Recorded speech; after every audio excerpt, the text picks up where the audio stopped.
Creepypastas para tener de fondo mientras señor nostálgico te dice que te ganaste un iPhone 17 Pro Max. Fua, 110 likes. Este título tiene lore mis panas. No lo quiero contar por aquí, si alguien pregunta que un miembro de la comunidad le responda porfa, es más entretenido así. Este título fue gracias a FRX. Y también gracias a Alerok y a Pyro Gaming por ser miembros del canal. Y a Square por sus 2 donaciones. Ahora sí, empezamos. Recomiendo encarecidamente abastecerse de tapones para los oídos. Cuando era niño, lo único que quería era convertirme en jugador profesional de hockey. En invierno, jugaba durante horas en el lago con mis amigos. Era bueno. Realmente bueno. De verdad creía que un día jugaría de manera profesional. Pero a medida que fui creciendo, me di cuenta de que ese sueño nunca sería una realidad. Mi padre hizo lo mejor que pudo siendo padre soltero, pero no teníamos suficiente dinero para campamentos de hockey ni entrenadores adecuados. Ni siquiera había tenido un par de patines nuevos, todos los míos eran heredados de mi vecino y solía tener que usar 4 pares de calcetines para evitar que mis pies se resbalaran dentro de ellos. Era un muy buen jugador, pero entendí que sin el entrenamiento adecuado nunca sería lo suficientemente bueno para llegar a lo profesional. Para cuando estuve en la preparatoria, sabía que tenía que ser honesto conmigo mismo. Ese sueño era solo una fantasía. Quería compartir eso porque quiero que sepas que nunca fue mi sueño convertirme en guardia de prisión. Nunca fue mi vocación. Cuando me gradué, había pocas oportunidades de trabajo en mi área. Podría haberme ido al oeste a buscar otro tipo de empleo, muchos de mis amigos huyeron de nuestro pueblo en cuanto terminaron la escuela, pero yo quería quedarme cerca de casa. Mi padre estaba enfermo en ese momento y no quería irme demasiado lejos. Además, había una chica que me gustaba mucho, Noi, pero aún no había tenido el valor de invitarla a salir. En retrospectiva, debería haberme ido. Pero no lo hice. Me quedé. Y me convertí en guardia de prisión. Al principio, pensé que no servía para el trabajo. Era exigente, estresante y con jornadas muy largas. También podía ser muy peligroso. Pero con el tiempo, descubrí que tenía un talento natural para ello. Siempre mantenerme alerta y detectar incluso cambios sutiles en los reclusos eran habilidades que no todos tenían. Muchos creen que ser autoritario es la clave para ser un buen guardia, pero mi capacidad para observar en silencio y con destreza era mi mayor ventaja. Usualmente podía anticipar dónde habría problemas y detenerlos antes de que se volvieran graves. Eventualmente, el alcaide lo reconoció. Me ascendieron bastante rápido en comparación con mis colegas. Con el tiempo, ya estaba trabajando en máxima seguridad. Para ser honesto, en secreto odiaba mi trabajo. Quería irme, especialmente después de que mi padre falleció, pero el salario iba mejorando cada vez que me ascendían. No mucho más, pero lo suficiente para mantenerme ahí. Para entonces, Noi se había convertido en mi esposa. Mi todo. Queríamos formar una familia juntos, y para mí era importante que estuviéramos seguros económicamente cuando llegara nuestro pequeño. Me aferré al nuevo sueño de convertirme algún día en alcaide. Sabía que podía lograrlo si trabajaba lo suficiente. Quería asegurarme de que mi hijo tuviera lo que yo no tuve. Si quería clases de hockey, o lo que fuera que necesitara para perseguir sus sueños, yo quería dárselo. Empecé a tomar clases en línea mientras seguía con mi trabajo en la prisión. Ya debía haber sabido entonces que era una tontería tener sueños. La vida tiene una forma de dar vuelta a mis sueños y luego pulverizarlos en polvo. Noi manejaba de regreso del trabajo tarde una noche. Se detuvo a recoger comida para llevar, pad thai y tom kha con rollitos primavera, porque yo le había dicho que no tenía tiempo para preparar la cena ya que estaba estudiando para un examen. La gente me ha dicho que no me culpe, pero lo hago. Y siempre lo haré. Si yo hubiera hecho la cena esa noche, si ella no hubiera tenido que recoger esa comida, si hubiera tomado su ruta normal, no habría estado en la carretera al mismo tiempo que el conductor ebrio que la mató. Si no se hubiera casado conmigo, no la habrían matado. Pero lo hicieron. Para ser sincero, yo también morí esa noche. Por fuera, me convertí en una coraza endurecida. Por dentro, la sombra de lo que una vez fui se escondió, aferrándose con todas sus fuerzas a mi dolor, como si fuera lo único que me quedaba. Alejé a todos los que intentaron consolarme. Ya no me importaba nadie ni nada. Era como si un monstruo llevara ahora mi piel. Pero esa no es la historia de monstruos que vine a contarte. Estoy llegando a eso ahora. Lo que vino antes es importante para entender cómo conseguí el siguiente trabajo que tuve. Claramente querían guardias de prisión talentosos. Pero también quería gente sin ataduras. Sin familia, sin seres queridos. Querían personas dispuestas a dejarlo todo atrás para aceptar el trabajo. Pero también quería gente que no fuera extrañada si nunca regresaba. Claro, esa parte no la anunciaban. Esa parte la descubrí después. Cuando recibí la oferta de trabajo, fue altamente secreta. Tuve que firmar un NDA solo para verla. Sí, sé que ahora estoy incumpliendo ese acuerdo, pero he comprendido que tengo algo por lo que preocuparme otra vez. Tu seguridad. Realmente no me importa lo que me pase a mí, pero sé que es importante que todos ustedes estén preparados para el peligro que ahora existe. La oferta era para un puesto de guardia en una instalación llamada La Bóveda. No me explicaron nada más en ese momento, excepto que buscaban guardias altamente entrenados para posiciones a tiempo completo, viviendo dentro del lugar. El pago era extraordinario.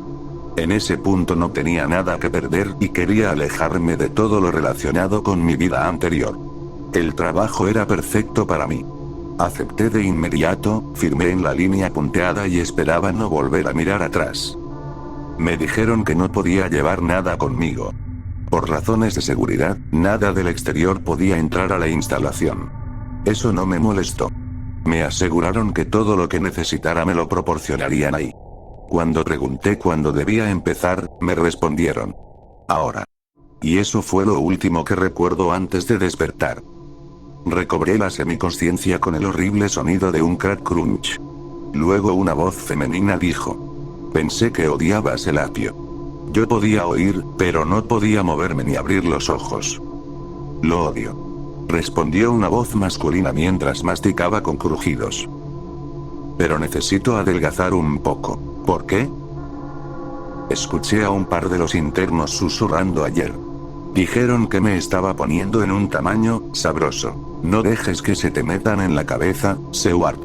Estás en un tamaño saludable. Y necesitas mantenerte así. No podemos permitirnos perder más guardias. Escuché los pasos de la mujer mientras caminaba cerca de mí. Más vale que este grupo sea más capaz de lo que aparenta. Dijo. Se ven un poco enclenques. Pero escuché que era todo lo que pudieron reunir con tan poco aviso. Supongo que deberíamos ver con qué estamos lidiando, ¿eh? Unos pasos se acercaron a mí. Escuché un clic justo junto a mi oído. Luego, algo afilado e increíblemente doloroso me pinchó en el cuello. Mis ojos se abrieron de golpe mientras la claridad me golpeaba. Cualquier droga que tuviera en el sistema se desvaneció al instante. Pero a mi cerebro le tomó un momento registrar plenamente mi nueva realidad. Ahora estaba sentado en un escritorio en lo que parecía algún tipo de salón de entrenamiento. A mi lado, una fila de sillas y escritorios ocupados por hombres y mujeres inconscientes, todos con el mismo uniforme negro de guardia. Me di cuenta entonces de que yo también vestía un uniforme negro nuevo, igual al de ellos. Una oficial, vestida con uniforme rojo, caminaba por la fila de guardias inconscientes, colocando un dispositivo contra sus cuellos para despertarlos. Tenía una presencia fuerte y formidable. Un oficial masculino, también vestido de rojo, observaba cómo despertaban mientras masticaba su apio. Él también parecía fuerte, pero con una postura más relajada. Supuse que eran los dos cuyas voces había escuchado antes. Obviamente tenían un rango más alto que nosotros. Recordé que al hombre lo llamaban Seward. Lo confirmé al ver su identificación. La mujer llevaba una placa que la identificaba como oficial Irving. Tras cada clic del dispositivo de Irving, un guardia nuevo despertaba. Noté que todos tenían la misma mirada de desconcierto desorientado al recuperar la conciencia. Algunos, como el hombre a mi lado, también parecían un poco mareados. Todos miraban alrededor, tratando de comprender dónde estaban. Todos, excepto, me di cuenta, la penúltima guardia en la fila. Una mujer de cabello oscuro y ojos oscuros. Cuando la despertaron, había algo diferente en su mirada. En lugar de la confusión o el malestar que mostraban los demás, su desorientación desapareció rápidamente y se transformó en una expresión de determinación silenciosa. Me pareció extraño. Pero como todo el entorno era tan nuevo para mí en ese momento, no me quedé mucho tiempo con ese pensamiento. Sin embargo, es algo que recuerdo con absoluta claridad cuando pienso en lo que pasó después. Arriba y brillando, todos. Gritó Seward. Lo vi levantar un balde que estaba a un costado de la sala. Me pregunté para qué sería. Bienvenidos a la bóveda, dijo. Y felicitaciones, solo contratamos a los candidatos más impresionantes. Se acercó a mí con el balde. Estaba confundido hasta que vi que lo colocó bajo el mentón del guardia a mi lado, justo a tiempo para que vomitara en él. Luego avanzó 3 sillas para dejar que otro guardia vaciara el estómago. Parecía un procedimiento bastante rutinario para Seward. Les daremos un momento para que se ubiquen antes de comenzar con el entrenamiento, dijo. Apreciamos su cooperación con nuestros métodos de transporte. Como saben, es de máxima importancia mantener la ubicación de nuestra instalación en secreto, incluso para el personal. No podemos arriesgarnos a una filtración de información, explicó Irving. Su manera de hablar era seca y práctica. Correcto, continuó Seward. Allá afuera hay quienes quieren liberar a nuestros prisioneros. Y si lo logran, bueno, sería como abrir las puertas del infierno sobre el mundo. Nuestro trabajo es asegurarnos de que esos monstruos permanezcan aquí dentro. Mi atención se desvió hacia un cuadernillo en el escritorio frente a mí. La bóveda. Manual de entrenamiento para oficiales de contención, estaba estampado en la portada. Lo abrí. Dentro decía: protocolos específicos para prisioneros específicos. Un índice con números de página correspondía a vampiros, hombres lobo, banshees, brujas, sirenas y demonios. ¿Qué? ¿Era algún tipo de broma macabra? Me pregunté. Mis ojos recorrieron la sala buscando cámaras. ¿Estaba en algún programa de televisión? No vi ninguna. Seward siguió. Sí, la bóveda contiene monstruos. Monstruos reales. ¿Qué es esto? ¿Qué clase de juego es este? Soltó el hombre a mi lado, con la misma pregunta que me ardía en la mente. Seward respondió con calma, casi alegre. Sí, entendemos que es bastante increíble. Difícil de asimilar al principio. Pero si no me creen ahora, no me preocupa demasiado, porque lo harán en cuanto conozcan a los prisioneros. Sé que muchos siguen siendo escépticos, pero les agradecería que se guardaran las palabras de duda. Así llegaremos más rápido a la parte de las pruebas. Antes de llevarlos a la gran gira, necesitamos compartir información crucial con ustedes. Yo siempre había sido bueno detectando mentiras, por eso me confundía que me pareciera que él estaba diciendo la verdad. La incredulidad racional gritaba fuerte en mi cabeza, aunque mis instintos me decían que confiara en lo que los oficiales nos estaban diciendo. Por alguna razón, sentí que era importante recordar cada palabra. Y lo hice. Creo que esas palabras quedaron grabadas en mi mente para siempre. Todos ustedes han sido contratados porque ya tienen experiencia previa en instituciones correccionales, dijo Irving. Pero dejemos algo muy claro. La bóveda no es una prisión normal. Aquí no hay posibilidad de rehabilitación. Este es un centro de contención. Los internos que están aquí lo están para siempre. Todos son muy peligrosos. Y muchos de ellos están extremadamente aburridos. Lo cual significa que constantemente están ideando formas de escapar. Especialmente los vampiros, añadió Seward. Algunos han estado aquí desde que existe la bóveda. Unos 100 años. 102. En enero, confirmó Irving. Muchos prisioneros querrán que piensen que son sus amigos. Pero no lo son. Podría ser un error fatal pensar lo contrario. Entonces Irving sacó una caja. Vació su contenido en el suelo. Eran uniformes negros, todos hechos jirones. Levantó una camisa para que la viéramos mejor. Aunque difícil de notar al principio, debido al color, estaba cubierta de sangre. Recientemente perdimos a 11 oficiales porque alguien pensó que los hombres lobo podían ser entrenados. Dijo Irving. Rehabilitados. Creo que fue la palabra que usó el oficial Gray. Añadió Seward. ¿11 oficiales fueron asesinados? Preguntó sorprendido un nuevo guardia sentado en medio de la fila. Irving respondió. Bueno, 4 fueron asesinados y el resto ahora son prisioneros en el ala 5, incluido el oficial Gray. Su estupidez nos dejó con falta de personal y con sobrepoblación. Así que confiamos en que comprenderán la seriedad con la que debemos seguir el protocolo aquí. En el manual que tienen frente a ustedes encontrarán todo lo que necesitan saber. Si tienen alguna pregunta, pueden hacérmela a mí o al oficial Irving. Supervisaremos su entrenamiento. Ah, sí, soy el oficial Seward. Un placer, Kono. Van. Su cortesía fue interrumpida por Irving, que golpeó con su bastón un mapa de la prisión colgado en la pared. Estaba claro que no tenía paciencia para perder el tiempo en nada más allá de lo estrictamente necesario. Lo primero que deben saber es la distribución de la bóveda. Cada ala alberga a un tipo diferente de prisioneros, todos con distintas necesidades y estrategias de contención. El ala 5, como ya habrán deducido, es para hombres lobo. Intentos recientes de fuga aparte, su contención suele ser bastante sencilla. Dijo Seward. Solo hay que vigilar el calendario lunar. Señaló un calendario en la pared, junto a un cartel con la cuenta regresiva que decía: 8 días para luna llena. Tienden a alterarse más en la víspera de luna llena, pero por lo demás suelen comportarse como personas normales. Añadió, con un aire casi relajado. No se dejen engañar. Dijo Irving. Cuando llega a la luna llena, el confinamiento estricto es absolutamente crucial.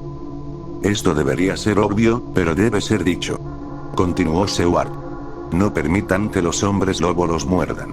Ni los vampiros. No dejen que ningún prisionero los muerda. Entonces escuché a alguien preguntar. Pero, ellos siempre están tras las rejas, ¿verdad? Miré hacia el extremo de la fila. Era el hombre que había hablado. Parecía hacer la pregunta con genuina seriedad. Como si realmente creyera que allí retenían monstruos. Mi mente racional seguía diciéndome que no podía ser cierto.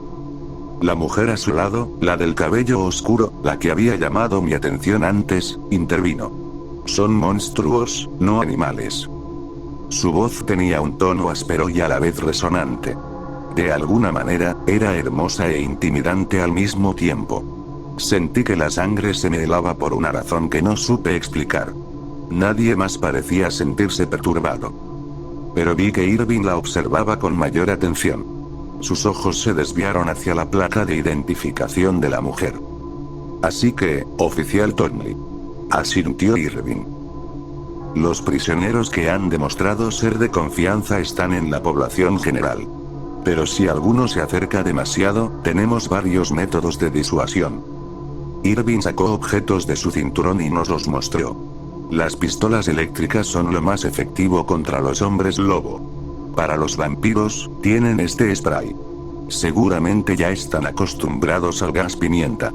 Esto es una mezcla de agua bendita con jugo de ajo. Debilitante para vampiros pero inofensivo para nosotros. Solo un poco apestoso. Añadió Seward. Denle una rociada, verán. Vamos. Yo, y el resto de los nuevos guardias, revisamos nuestros cinturones. Vi a otros sacar el aerosol y rociarse la mano. Nadie tuvo reacciones extremas. Solo algunas muecas por el olor. Parecía seguro, así que hice lo mismo. Olía a ajo. Noté que Thornley fue la única que no roció el suyo. Irving también lo notó. La miraba con sospecha. Vi que Thornley se dio cuenta. Entonces sacó el spray, lo roció sobre su mano y lo olfateó, igual que los demás. Irving apartó la vista, satisfecha, y continuó. Ahora, los demonios, ellos son los que sí mantenemos bajo estricta reclusión 24/7. Sus celdas están hechas completamente de hierro y ladrillos de sal del Himalaya. Son bastante bonitas, en realidad, cuando arden de ira. Añadió Seward. Las celdas brillan como faroles. Irving le lanzó una mirada fulminante para que dejara de hablar y prosiguió. Los demonios no necesitan comida ni agua, así que no hay interacción con ellos. Una vez cerramos la puerta de su celda, nunca la volvemos a abrir. Y tengan en cuenta que estos no son de esos demonios que conceden deseos. Esos son genios. Explicó Seward. Los cuales no se mantienen aquí. Dijo Irving. Recuerden, los demonios son extremadamente manipuladores y excelentes mentirosos. Además, tienen la capacidad de asumir una forma atractiva. Añadió Seward. Pueden verse atractivos. Aclaró. O sea, obviamente pueden verse atractivos en el sentido de calientes, como fuego caliente, pero también pueden hacer que se vean físicamente muy atractivos a nuestros ojos humanos. Así que no se les ocurra tener ideas tontas sobre intentar hablar con ellos. Advirtió Irving. Mantenemos al oficial Pops aquí como recordatorio de eso. Levantó un frasco con cenizas que tenía la placa de identificación de Pops atada. ¿Un demonio convirtió a un oficial en polvo? Preguntó el guardia a mi lado, el mismo que había vomitado antes. Todavía parecía enfermo, pero ahora probablemente era por la idea de convertirse en polvo. No. Respondió Irving, como si hubiera hecho una pregunta increíblemente ignorante. Los demonios no pueden convertir a la gente en polvo. El oficial Pops dejó salir a uno, fue poseído, hubo un exorcismo fallido, y murió. Luego fue incinerado. A ver, todos levanten la mano si tienen más preguntas. Estos arrebatos aleatorios ya me están cansando. El mismo guardia levantó la mano. Irving, al verlo, no tuvo más opción que decir. ¿Sí? ¿Qué quieres? ¿Qué usamos para detener a los demonios? Preguntó el guardia. Nada. Respondió Irving. Si un demonio viene hacia ti, lo mejor que puedes hacer es aceptar tu destino porque básicamente ya estás perdido. Los demonios están en el ala 1. Los vampiros en el ala 3. Los vampiros suelen ser bastante tranquilos. Comentó Seward. Solo nos aseguramos de mantener bien surtida la biblioteca. Y les gusta jugar ajedrez. De hecho, hay un torneo el día 8. Están bastante emocionados por eso. Nos gusta fomentar ese tipo de entusiasmo. Explicó Irving. Ah, sí, y debido a recortes recientes en el presupuesto, parte del trabajo de oficial de contención ahora también requiere extracciones regulares de sangre. Para mantener lleno nuestro banco de sangre. No queremos un motín en el ala 3, ¿verdad? Irving entonces sacó una bolsa de su cinturón. En esta bolsa está su protección auditiva. Si trabajan en el ala de las Banshees, deben asegurarse de usarla en todo momento. A corta distancia, sus gritos los dejarán inconscientes en menos de 5 segundos. No es nada bonito. Agregó Seward. Entonces vi que Thornley levantó la mano. ¿Una pregunta? Preguntó Seward. Sí. Respondió Thornley. No dijeron en qué ala se encuentran las Banshees. Ah, en el ala 2. Señaló él en el mapa de la prisión. Entonces, vi como una sonrisa se dibujaba en el rostro de Thornley. Me asustó. Sonaron campanas de alarma en mi cabeza, pero en ese momento no entendía lo que significaban. O mi cerebro racional aún no me lo permitía. Seward continuó. El ala 1 es para demonios, el ala 2 Banshees, el ala 3 vampiros, el ala 4 sirenas. Pero mientras todos los demás lo escuchaban, yo estaba mirando a Thornley. No podía apartar mis ojos de ella. Sabía, en lo más profundo de mis entrañas, que algo andaba terriblemente mal. Entonces, Thornley clavó sus ojos en los míos. Su mirada se aferró a la mía.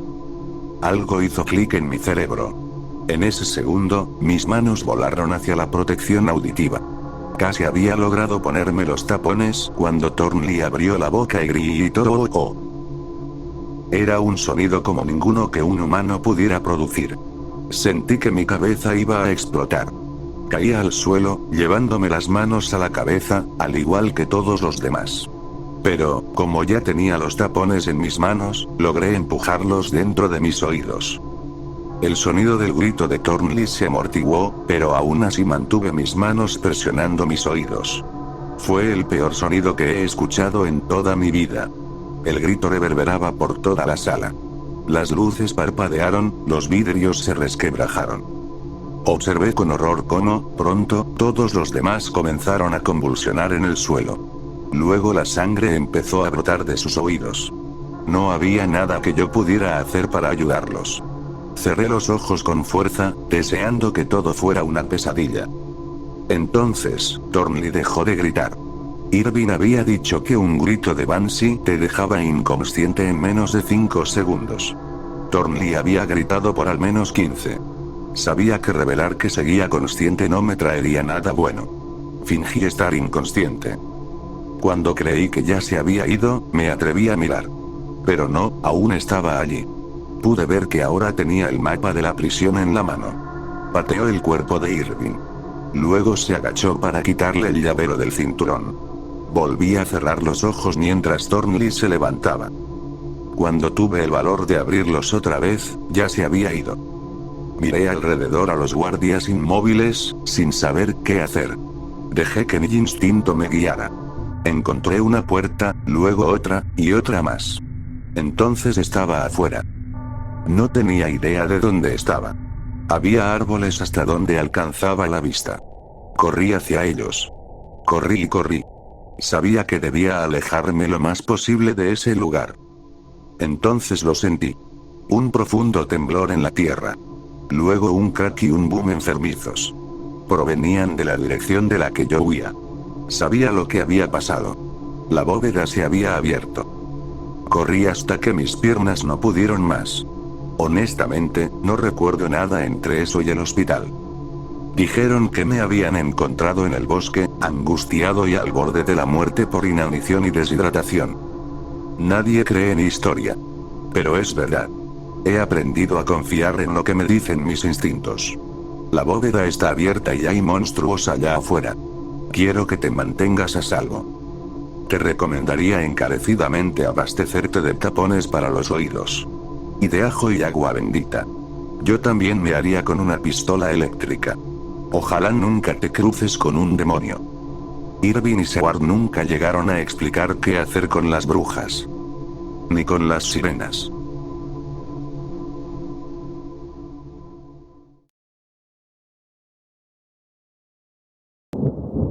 El hombre en mi patio.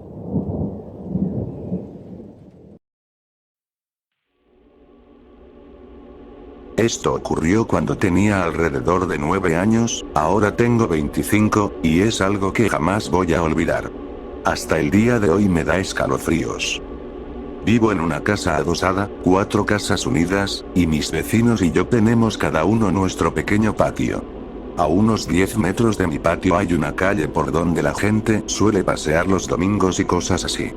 Solo una pequeña cerca separa mi patio y mi jardín de esa calle. Vivo en una zona bastante concurrida, con varias casas adosadas repartidas por el vecindario, así que ver gente caminando por esa calle es completamente normal para mí. Lo que no es normal es ver gente extraña parada en mi patio. Cuando tenía 9 años, normalmente llegaba a casa de la escuela 1 hora antes que mi mamá regresara del trabajo. Vivo a unos 50 metros del colegio, así que mi mamá pensaba que ya era lo suficientemente maduro para quedarme solo por 1 hora. Ese día llegué a casa, hice lo de siempre. Asegurarme de que la puerta delantera estuviera cerrada con llave, y revisar 2 veces que la puerta trasera que da al patio también estuviera cerrada. Tenía 9 años. Estar solo aún me daba un poco de miedo, aunque fuera de día y solo por 1 hora. Después subí corriendo a mi habitación para jugar todo lo posible en el PlayStation antes de que mi mamá llegara y me hiciera hacer la tarea. Mientras jugaba, escuché un ruido afuera de mi ventana. Mi cuarto estaba un piso arriba del patio, con vista hacia la calle que mencioné antes. Sonaba como un gato. Pero mi gato había desaparecido hacía más de 3 meses. Me ilusioné y pensé: Dios mío, ¿será que volvió? Bajé corriendo para ver si era él, pero lo que vi me dio escalofríos, incluso ahora al escribirlo. Había un tipo parado en mi patio. Era alto, con el cabello negro que le cubría la mitad de los ojos, parecía una versión masculina de la mujer de El Aro o algo así. Lo escuchaba hacer sonidos agudos, casi como maullidos. Un líquido marrón le chorreaba por la boca, y vi que escupía las colillas de cigarro de mi papá. Estaba comiendo del cenicero.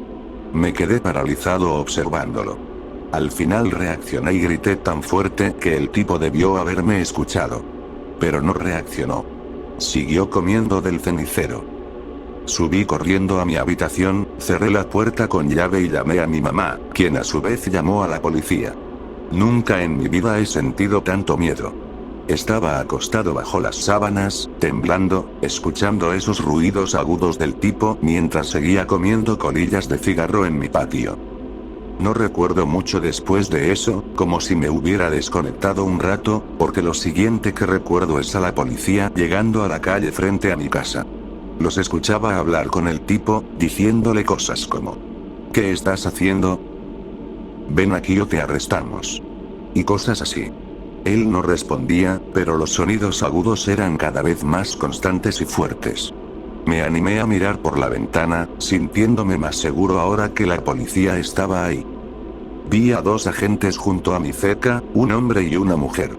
No podía ver al tipo raro porque estaba justo debajo de mí, fuera de mi campo visual.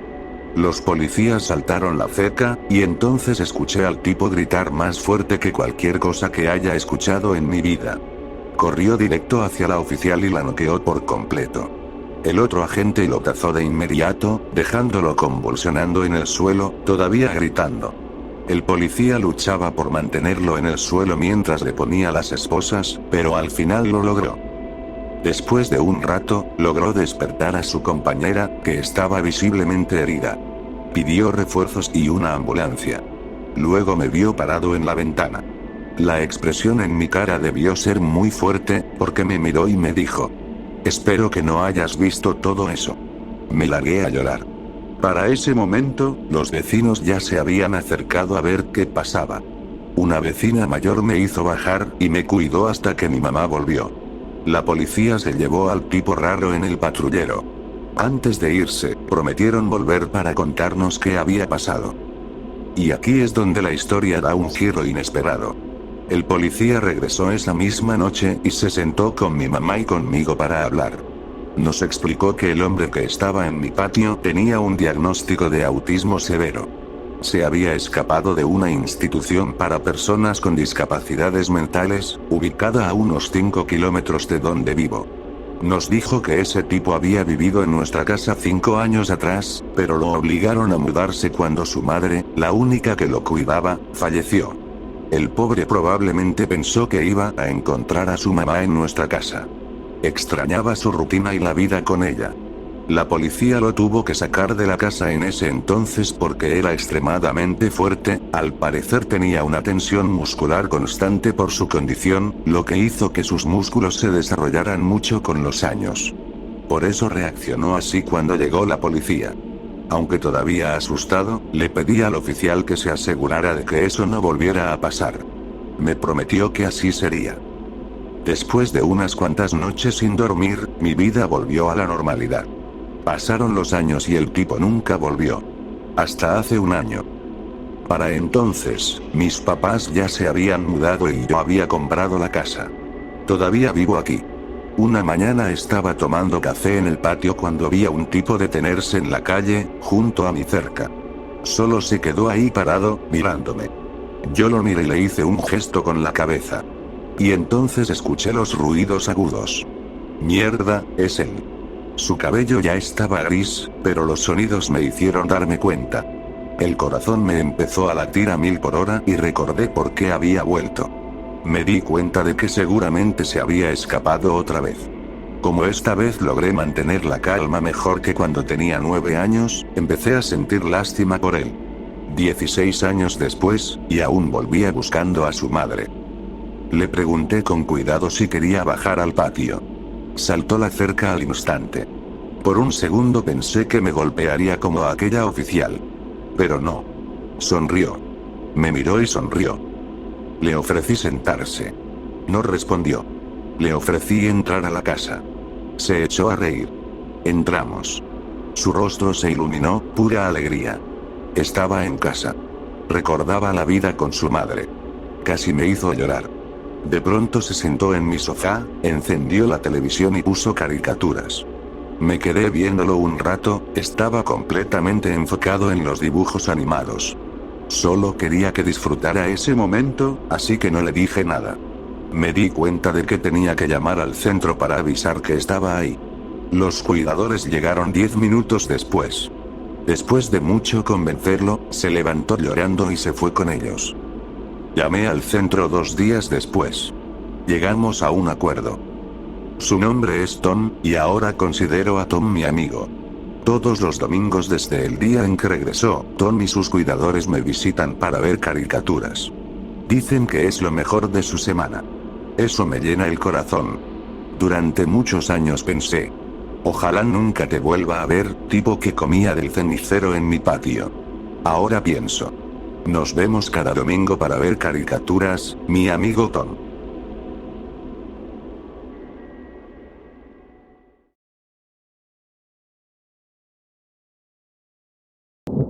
La maldición de la invencibilidad.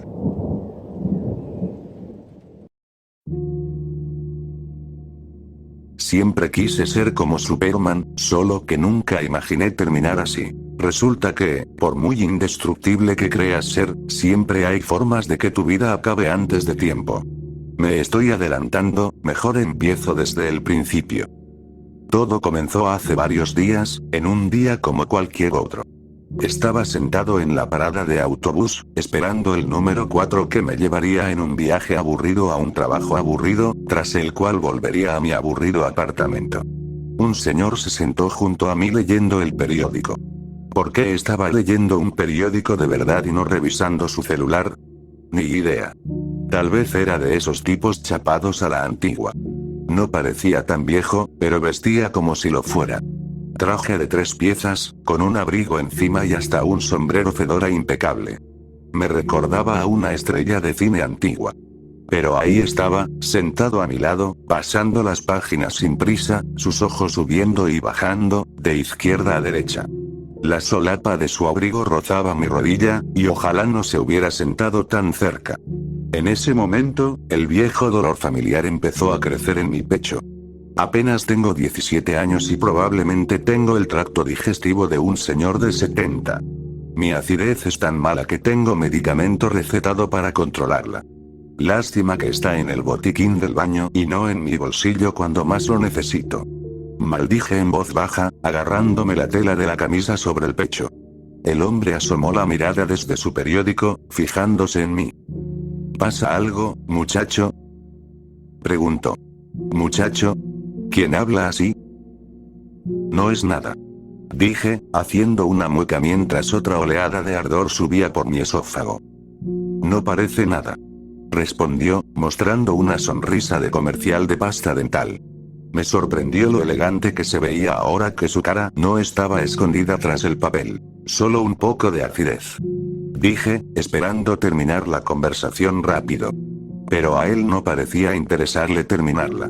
Dobló el periódico con cuidado y lo metió bajo el brazo, girándose hacia mí. Quizá pueda ayudarte con eso, dijo, haciendo un gesto hacia mí, dejando caer su brazo sobre el respaldo de la banca como si charlara con un viejo amigo. Trabajo en la FDA, añadió, como quien no quiere la cosa. Lo miré, un leve destello de interés se me notó en la cara. Por un segundo, al menos.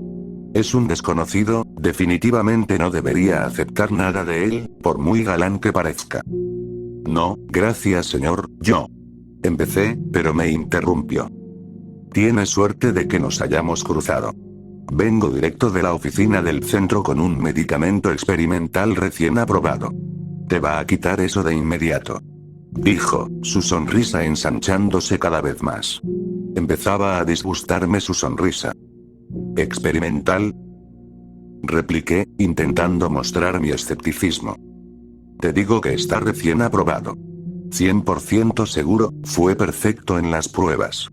Hasta tiene la dosis diaria de calcio completa. Bueno para los huesos. Aún no está disponible para el público, considérelo una muestra gratis. No te vas a arrepentir. Mi cabeza todavía daba vueltas de dudas, mientras mis tripas daban vueltas de dolor. Sacó un maletín del suelo y lo abrió. Con destreza sacó un frasquito pequeño, ligeramente traslúcido, color naranja, y me lo extendió. No sé, señor. Empecé a decir, pero esta vez me interrumpió la llegada del autobús número 3. Parece que llegó mi transporte, dijo el hombre, cerrando su maletín. Mira, chico, hazme caso. Toma esto y nunca volverás a tener tu problemita. Me puso el frasco en el regazo, cerró el maletín de un chasquido y se levantó para subir al autobús. Me quedé un segundo mirando el frasco, y cuando alcé la vista, había desaparecido. Revisé dentro del autobús, buscando su sombrero, pero nada. Bajé la vista de nuevo al frasquito en mis manos y sentí otra punzada de dolor en el pecho. Con un encogimiento de hombros, resignado, abrí el frasco. Dentro había una sola pastilla, redonda y azul. No podía hacer daño. Eché la cabeza hacia atrás y me la tomé, tragándola con un sorbo de mi botella de agua. No sé qué esperaba. No sentí nada diferente. No sentí dolor en el pecho, pero igual podía ser solo una pausa entre oleadas. Después de unos minutos de reflexión, llegó el número 4 y subí sin pensarlo. El resto del día pasó en una niebla aburrida, interrumpida solo por mi hora de almuerzo, en la que caí en uno de mis vicios favoritos. A 2 cuadras de mi trabajo hay un puestito de comida mexicana que hace los mejores burritos del mundo. Sé que no debería. Mi estómago me lo cobraría más tarde, pero no puedo resistirme. El llamado del burrito es demasiado fuerte. La caminata hasta el puesto es rápida, más aún con el viento frío de noviembre. Me abrazo la chaqueta mientras hago la peregrinación al santo grial de los burritos. Llego y pido mi orden de siempre, dejando unos billetes sobre el mostrador. Doy la espalda al puesto y emprendo el camino de regreso al trabajo. Incapaz de aguantarme, arranco un pedazo del papel aluminio del burrito y le doy una mordida. Cierro los ojos de puro placer mientras la delicia picante me inunda la lengua. Mis piernas me llevan de regreso como tantas otras veces. Tan distraído estoy que entro al cruce sin mirar si es seguro. Justo en ese momento, un taxi decide pasar volando por la intersección con la misma precaución con la que yo crucé. Cuando me doy cuenta, el mundo está girando a mi alrededor, mi burrito vuela de mi mano, y estoy mirando hacia arriba desde el suelo, con un hombre bajito de la India mirándome. ¿Estás bien, chico? Me pregunta con un fuerte acento. Me tiende la mano y la acepto. Aparte de un leve mareo cuando me pongo de pie, me siento, sorprendentemente, sin daño alguno. Sí, creo que sí. Le respondo, pasándome los dedos temblorosos por el cabello. Ahora que el peligro pasó, el miedo del hombre se convierte en enojo. Me grita algo en un inglés casi incomprensible, mientras yo simplemente me doy la vuelta y sigo mi camino. Con las piernas aún temblorosas reanudo el trayecto de regreso a mi trabajo. ¿Por qué no me hice daño? Ese taxi iba por lo menos a 60. Debería tener, mínimo, una pierna rota. Cuando me doy cuenta, ya estoy en la puerta de mi edificio. Decido que no estoy en condiciones de seguir trabajando y camino de regreso a casa, esperando que el aire frío despeje mi cabeza. Resultó que la larga caminata de regreso a casa no me ayudó mucho. Sigo temblando por mi inesperado encuentro con el parachoques de un taxi a toda velocidad. Dejo mis cosas y me dejo caer en el sofá, intentando que mi cuerpo se relaje en la tela suave. Me da miedo mirar hacia mis piernas. ¿Quién sabe qué heridas tengo y que todavía no siento por alguna oleada de adrenalina? Mi mente recuerda esas historias de terror de corredores de maratón que se rompen el fémur durante la carrera y siguen corriendo, sin darse cuenta del daño porque la mezcla de endorfinas lo enmascara. Con cuidado, subo la tela de mis jeans, esperando encontrarme en cualquier momento un parche de piel negra y amoratada. No encuentro nada. Me levanto y me bajo los jeans por completo, inspeccionando mis piernas en un silencio horrible. Estoy perfectamente bien. Esto no tiene sentido. Muevo las piernas de un lado a otro, hago sentadillas y vuelvo a ponerme de pie, intentando descubrir alguna herida oculta. No estoy herido. ¿Puedo herirme? No seas estúpido. Me reprendo mentalmente, intentando descartar la idea tan pronto como apareció. Pero no se va. Pienso en el extraño encuentro de esta mañana. ¿Podría esa medicina haberme hecho algo? Lucho contra las ganas de poner a prueba mi teoría y el mismo deseo de olvidarlo todo de una vez. Mi curiosidad gana. Rebusco por todo mi apartamento, buscando una forma de lastimarme. Viéndolo ahora, me doy cuenta de lo idiota que debo haberme visto, caminando por ahí en calzoncillos blancos, sopesando el daño potencial de un martillo contra un destornillador. Meto la cabeza en el armario y saco el martillo que uso para clavar clavos en la pared. Es pequeño, algo que costaría bastante usar para clavar algo más grande que una tachuela. Me siento en la mesa del comedor, preparándome mentalmente para hacerlo. Estiro el pulgar y lo pongo en el borde de la mesa, dejando la mano colgando, con la uña expuesta como blanco. Cierro los ojos, frunzo la cara con determinación y golpeo. Nada. Pongo los ojos en blanco. ¿Qué estoy haciendo? Me estoy conteniendo, mi mente protege a mi cuerpo limitando los músculos que uso para dañarme. Ese golpe no tuvo más fuerza que el peso del martillo mismo. Si voy a hacer esto, tiene que ser todo o nada. Suspiro y me estiro un poco, preparándome de nuevo. Mejor uso otro dedo, por si acaso logro hacerme daño. Cambio el pulgar por el meñique. Respiro hondo varias veces, listo para gritar cuando llegue el dolor inevitable. Alzo el martillo bien alto sobre mi cabeza y lo dejo caer con toda la fuerza que puedo reunir. Nada.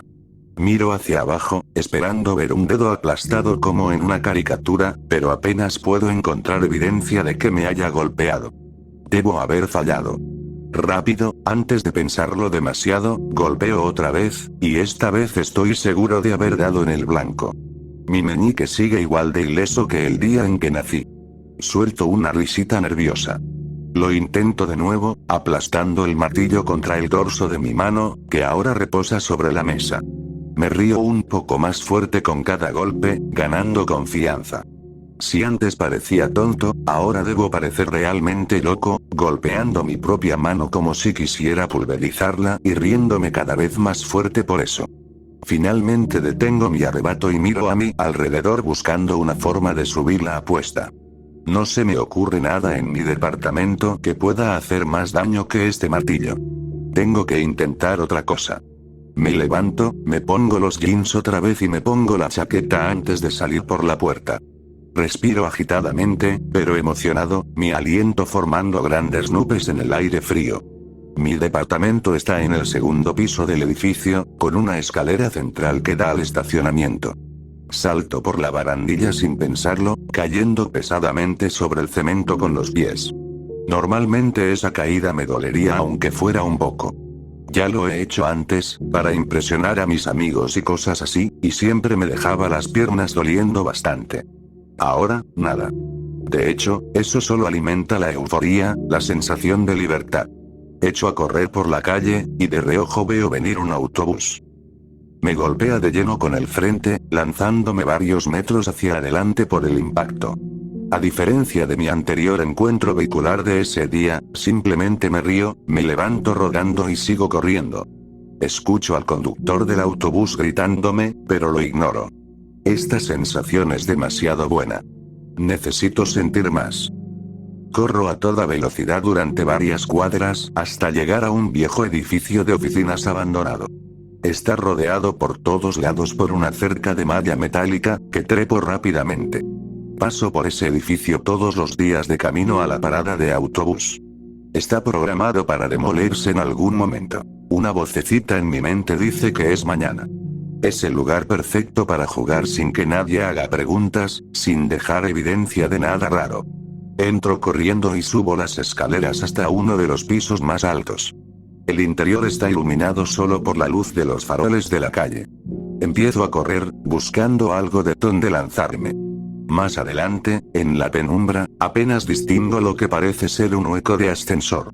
El ascensor que solía ir ahí debió tener puertas a ambos lados, porque el hueco está abierto en los dos extremos, dándome un lugar perfecto para probar qué tan lejos puedo saltar, sin miedo a caer.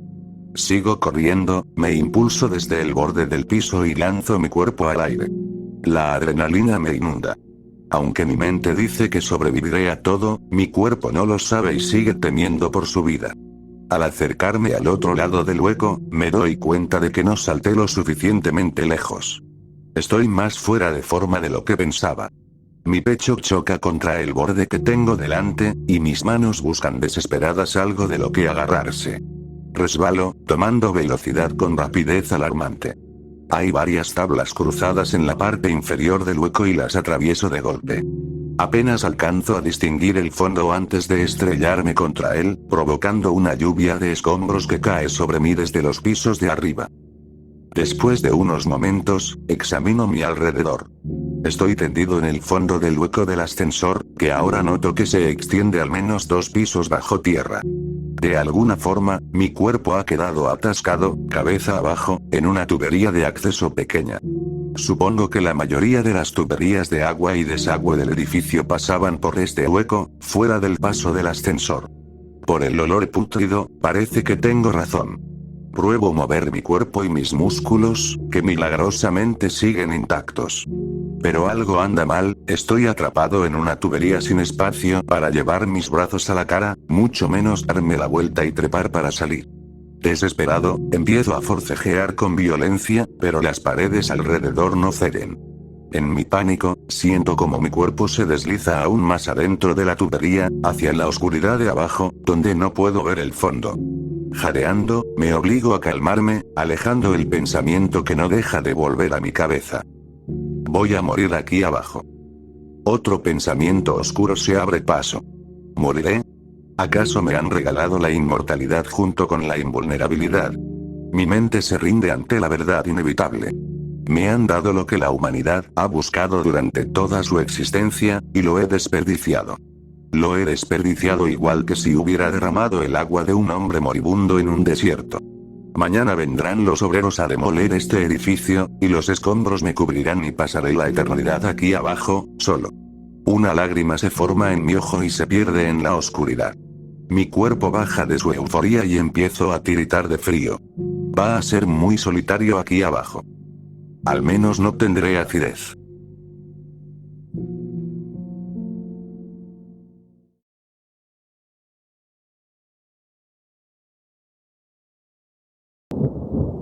Yo soy la otra familia de mi padre.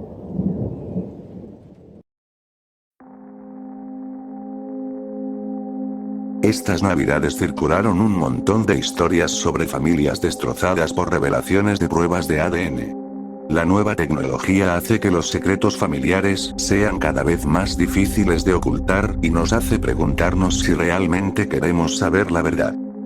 Mi hermano y yo compramos kits de Ancestry DNA para nuestros padres, como muchos otros estadounidenses. La historia latina de mamá podría ser interesante, y nuestro padre, de ascendencia europea, tal vez escondía algunas otras cosas. De hecho, podía estar escondiendo muchas cosas, como llegué a descubrir. Se negó rotundamente a hacerse la prueba, diciendo que más nos valía haber guardado el recibo. Siempre había sido un hombre duro, estoico, pero me sorprendió ese rechazo. Ahora, pensándolo bien, probablemente no quería que su ADN coincidiera con la escena del crimen. Verás, mi padre se casó con mi madre cuando él tenía 46 años y mamá 28. Tuvieron 4 hijos juntos y yo soy el mayor, con 23. Ninguno de nosotros preguntó nunca qué había hecho en esas primeras 4 décadas en la Tierra, y él siempre minimizaba su importancia. Nunca conocimos a ninguno de sus familiares. Según él, todos estaban muertos. Mi madre tampoco hizo preguntas cuando se casó con él, apenas hablaba inglés en aquel entonces. Y entonces, a principios de enero, salió un nuevo documental de crímenes en Hulu. Los pecados de un padre, se llamaba. Una miniserie de 3 partes sobre un caso en Connecticut donde un hombre asesinó a su esposa e hijas y nunca fue atrapado. Ya ves hacia dónde va esto. Arnold Lasseter, así se llamaba, tomó una escopeta y mató a sus 2 niñas. Las encontraron en el sótano con cinta adhesiva en la boca y las muñecas, una con un disparo en el pecho y la otra con la cabeza volada. El documental mostró la escena del crimen después de que retiraran los cuerpos. La cantidad de sangre oscura se grabó en mi memoria para siempre. La esposa, Marilyn, no tuvo la fortuna de una muerte rápida con escopeta. La encontraron convertida en pulpa después de ser golpeada hasta morir con un martillo. Entrevistaron a los familiares de ambos lados. Ninguno pudo señalar qué había llevado a una tragedia tan terrible. Se sugirió que Arnold pensaba que su esposa lo engañaba y que una de sus hijas no era suya, pero más allá de eso no había señales visibles de una relación infeliz. La última parte de la serie se centraba en cómo la policía arruinó el caso, lo que le permitió escapar. Los parientes y detectives dieron sus teorías. Tal vez se suicidó en otro lugar, algo común en homicidios familiares. También se planteó que se fugó con una posible amante desaparecida en ese mismo periodo, pero aquella mujer fue localizada por cobradores de deudas 10 años después. Vomité viendo ese documental. No porque el contenido fuera demasiado perturbador, ya estaba acostumbrado, sino porque reconocí el rostro de Arnold. Sí, se parecía a mi padre. Y las piezas encajaban lo suficiente como para que pudiera ser él. Explicaba tantas cosas, pero ningún hijo debería tener que pensar de esa manera. Lo dejé estar un par de semanas, tratando de racionalizarlo. Nunca mencioné nada a mis hermanos ni a mamá. Para tantear el terreno, hablé del documental durante una cena familiar. Mi padre dejó de comer por un momento mientras escuchaba, sin expresión alguna. ¿Sabes, Vic? Empezó. No sé de dónde sacas esa fascinación por los crímenes reales. Sonreía, pero sus ojos contaban otra historia. Una piedra se hundió en mi estómago. Tuve que disculparme de la mesa y ya no comí nada más. ¿Todo bien, campeón?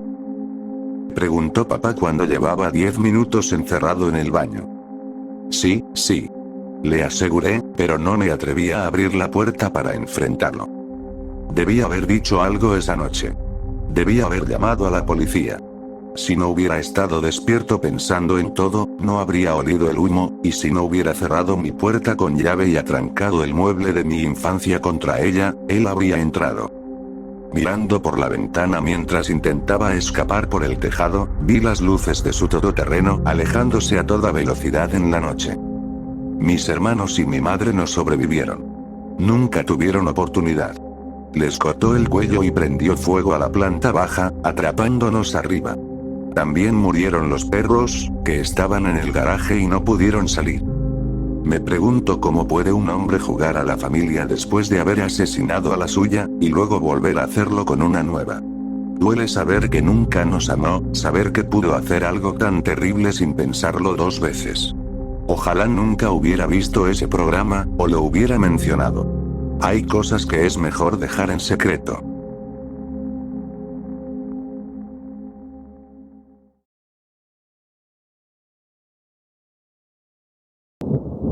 No volveré a entrar en esa casa. ¿Alguna vez has sentido una rabia tan intensa sin razón alguna? Estás solo, sin hacer nada, y de pronto un odio implacable te consume.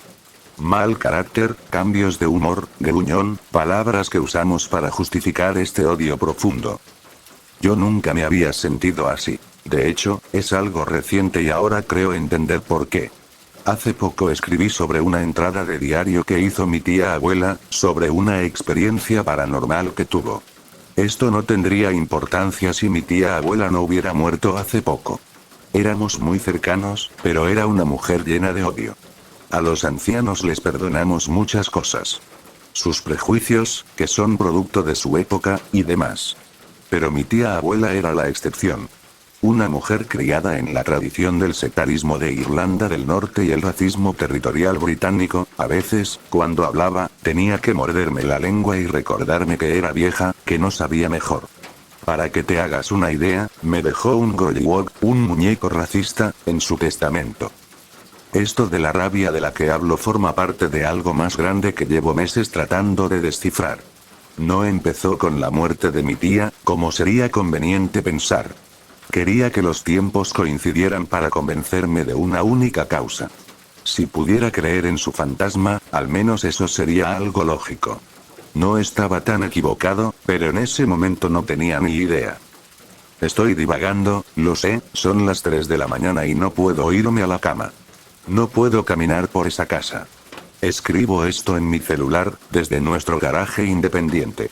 No temo por mi vida, pero tampoco sé si debería hacerlo. Me estoy adelantando. La semana después de la muerte de mi tía abandoné la carrera de magisterio. El estrés y la pena arruinaron mi posibilidad de pasar un curso que de por sí era muy difícil. Esto fue en octubre, y ahora estaba en casa todo el día. Mi madre trabajaba. Mi padre había muerto hacía 2 años, así que pasaba mucho tiempo solo. Estar solo tanto tiempo podría explicar lo que describí como fiebre de cabina, pero no es que haya estado encerrado. Mi primera preocupación apareció en forma de sombras que se movían en el rabillo del ojo. Todos vemos cosas, y siendo sincero culpé a mi flequillo largo. Pero después de un leve corte de cabello ya no tenía esa excusa. Esto solo pasaba dentro de la casa, normalmente arriba y de noche, pero la sombra me seguía a cualquier parte dentro de mi hogar. Podría haber dudado de mi cordura, pero no esperaba nada cuando la silueta empezó a hacer ruido. No eran palabras ni susurros malignos, era el sonido de pasos arrastrándose. Cuando lograba ver la sombra, se movía acompañada de ese arrastre. Esto sí me preocupó. Consideré en serio ir al médico, tal vez ese año de estrés y duelo había sido demasiado. Honestamente creo que lo que fuera que era esto supo de mi cita, porque el día que la agendé la sombra se apartó de mí. Pasó una semana sin incidentes hasta que volví a sentirme seguro, empecé a olvidar la sombra y los pasos arrastrándose. Para animarme, mi madre, convencida de que estaba deprimido, decidió que redecoráramos mi cuarto. Redecorar fue divertido y, tras casi una semana desde la cita, había olvidado por completo la sombra.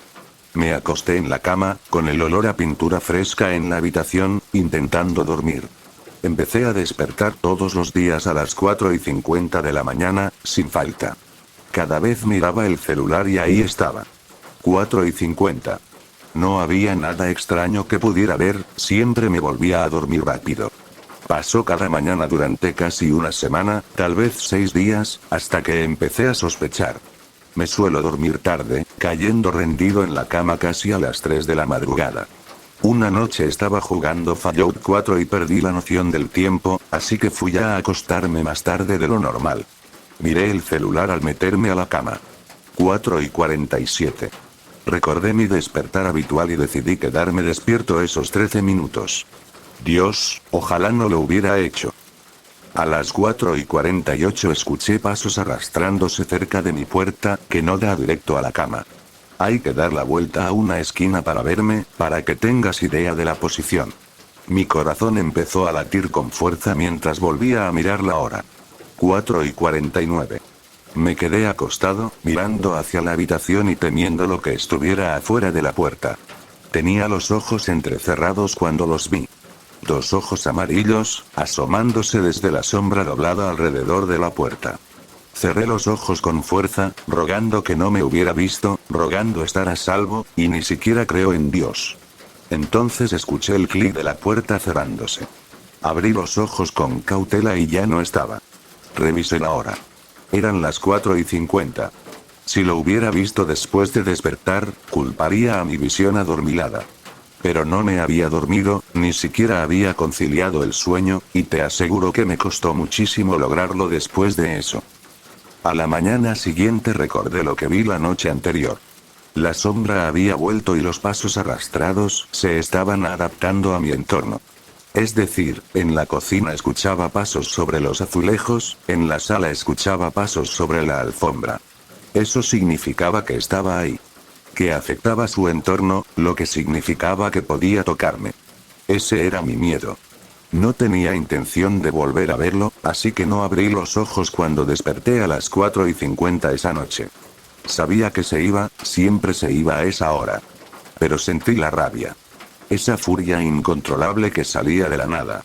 Me frustré tanto que lancé la cobija al otro lado de la habitación, y después de hacerlo me quedé pasmado, sin entender por qué estaba tan furioso. Me senté, incrédulo, sintiendo que ya no me conocía. A estas alturas, hace 3 días, estaba agotado. No había dormido bien en tanto tiempo que empezó a afectar mis sueños. Solo soñaba, y todavía sueño, con un único campo. Pasto hasta donde alcanza la vista. Nada más.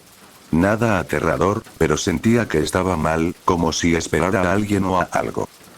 Mi mamá empezó a preocuparse. Dijo que iba a pintar y que podía dormir en su cuarto, y acepté sin pensarlo.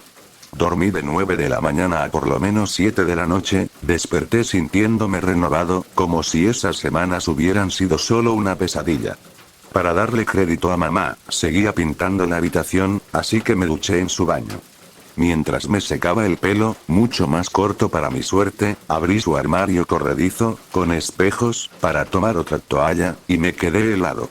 Mencioné antes que mi padre falleció y fue incinerado. Digo esto porque sé bien cómo se ve una caja de cenizas. Y había una en el armario de mamá, pero a papá lo enterramos. Moví los papeles encima de la caja y vi el nombre. Era mi tía abuela. Sentí la rabia otra vez, cerré el armario de golpe y me encontré de frente con mi reflejo. La furia en mi cara me dio miedo, todavía me lo da. El impacto de verme así me sacó de la rabia. Solo me senté en la cama de mamá, mirándome fijamente el mayor tiempo posible, hasta que ella vino a ver qué pasaba. Sin dudarlo le pregunté por las cenizas. Me preguntó dónde pensaba que estarían si no era ahí. Tenía razón, mi tía solo nos tenía a nosotros. Era natural que sus cenizas estuvieran aquí. Pero eso no me dio paz. Entonces caí en cuenta. El funeral fue 3 días después de su muerte, lo que significa que las cenizas han estado en la casa desde que empezaron las sombras. Es un gran salto, pero estaba dispuesto a creer cualquier cosa. El resto de la tarde la pasé mezclando miedo y esperanza. Esto estaba pasando. Yo, un escéptico, viviendo algo así. Quise creer que era mi tía, tratando de comunicarse desde el más allá. De verdad me dio un poco de felicidad. Amaba profundamente a mi tía abuela y esto probaba que había vida después de la muerte. Una promesa de conexión con el mundo de los vivos. Honestamente se sintió como una experiencia religiosa. Ya no creo que mi tía esté en esas cenizas. No creo que nunca lo haya estado. Creo que cualquier esperanza que tuve se acabó. Lo que vino en esas cenizas no era la mujer que conocí. Volví a los escritos de mi tía, que se detienen después de la muerte de mi tío en el 2000. Solo hay 6 entradas después de su muerte y la diferencia de tono es abismal.